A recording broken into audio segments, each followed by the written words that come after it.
Alright, well, it has been both a boring and somewhat eventful day at work today. So as we know, I called off yesterday, and my department manager approached me about it. And I guess on paper, like, if you just verbatim, without any details, like descriptive words, described what happened, it'd seem pretty normal. Like, she asked how I was, and I said okay. And then she asked me like 1 or 2 minutes later, as if she hadn't already asked me if I was okay. And I was like, yeah. And then she asked if I was feeling okay. And I said, yeah, like I'm kind of worn out, but. And she was like, oh, well, you don't usually call off, and you've like called off twice recently, so I just wanted to make sure everything was okay. Which sounds normal and nice, but the thing is, like, the way that she communicates, it's like she has a very disingenuous, very stressed kind of grimace of a smile, and her voice kept getting higher the longer she kept talking to me. And I was just kind of like, well, I was scheduled with inventory and everything, and the fact that that shift swung over into the next day, if I would have worked what my schedule was, I would have worked for 2 weeks straight, from the 8th to the 20th. And I wasn't planning on calling off. I was just gonna kind of see if I felt up to it. But it's not like I had a day in mind or whatever. It was just like I got to Thursday and I needed a break, so I stayed home and did nothing. And with her grimace, she continues to talk to me, and she's like, yeah, I'm tired too, like, I totally get it. And I'm just like, you are terrifying. Not like literally scary, but like very uncomfortable, very weird to talk to whenever things are not picture perfect, or like you don't love whatever is happening. So, very off-putting. And she kept trying to tell me, like, well, like, talk to me beforehand, like, let me know, because I try not to edit the schedule, even though she was the one that put me on for inventory. Like, she had to go in there and change it, but okay. So she said that she doesn't edit the schedule, or she tries not to, and that I need to, like, talk to her so I don't have to call off. And it's just kind of the thing of, if I felt like I could talk to her, and if I felt like me talking to her was a positive thing that got results, then I would. But she forgets about stuff a lot because she does have too much to do. Like, they overwork everyone here. And I am aware that if I call off, there is the consequence of your attendance score going down. And yeah, my attendance has like always been good. I rarely call off. So I'm aware that if I do call off, that affects that. And I chose, like, I made a choice. I chose me. But I did find out that one of the ladies had to work the entire department by herself. And that sucks.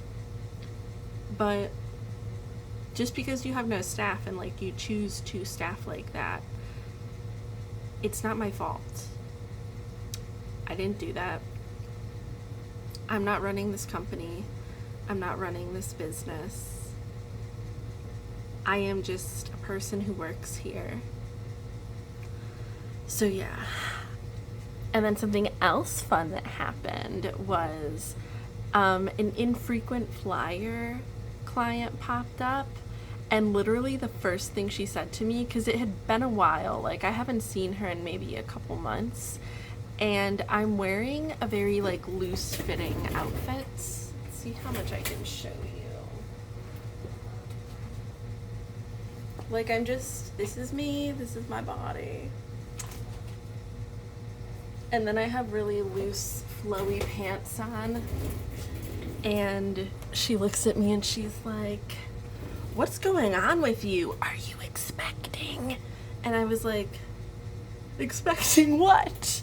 I was like, "No, I'm not expecting. I'm expecting to get my period tomorrow, but I'm just wearing baggy, loose-fitting clothes so I can be comfy. Jesus, Mary, and Joseph." And not Jesus, because I'm not giving birth to Jesus because I'm not pregnant. Even though that was so rude and like, why would you ever do that? I do think it's funny and iconic, and it's the first time I've ever been accused of being pregnant. So this really just feeds into my Ozempic journey or whatever. I can go to that consultation on Monday and be like, yeah, so I definitely need to get on this because people are now recently asking me if I'm pregnant, so I guess I'm fat enough to where this is a medical condition.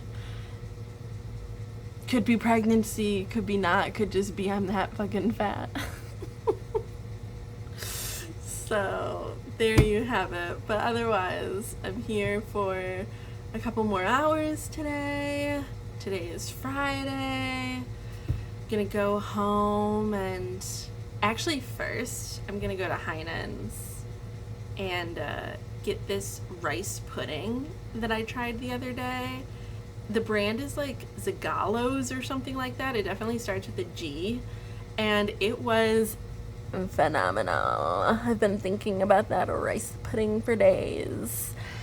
They come in these little cups like this big, and it's like 240 calories, and it's not something that you can like binge on. It's such an interesting texture. I had never eaten cottage cheese and I had never eaten rice pudding up until very, very recently, and I love them both.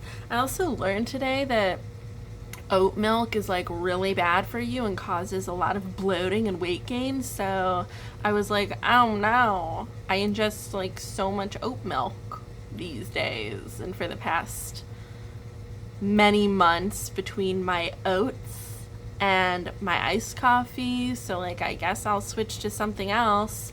Do you have any milk recommendations? Oh, that scared me. Any milk recommendations that apparently are not going to make me bloated and fat?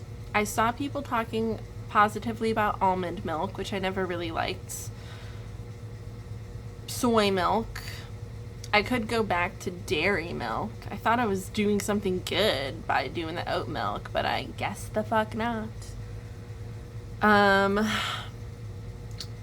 yeah, gonna go home, and after I get my rice pudding, and do a mask on my hair and let it sit in there forever, and then like wash and style my hair, and hopefully have a super lit rest of the night, and then a good and easy tomorrow after work, which I get off early. Me and Gabrielle are gonna go to the Asian Lantern Festival, which should be fun. So that's my update. I'm becoming a bad employee. I look pregnant. Gonna get on Ozempic or something. Gonna get some rice pudding. I'm gonna go to the Asian Lantern Festival, so whatcha?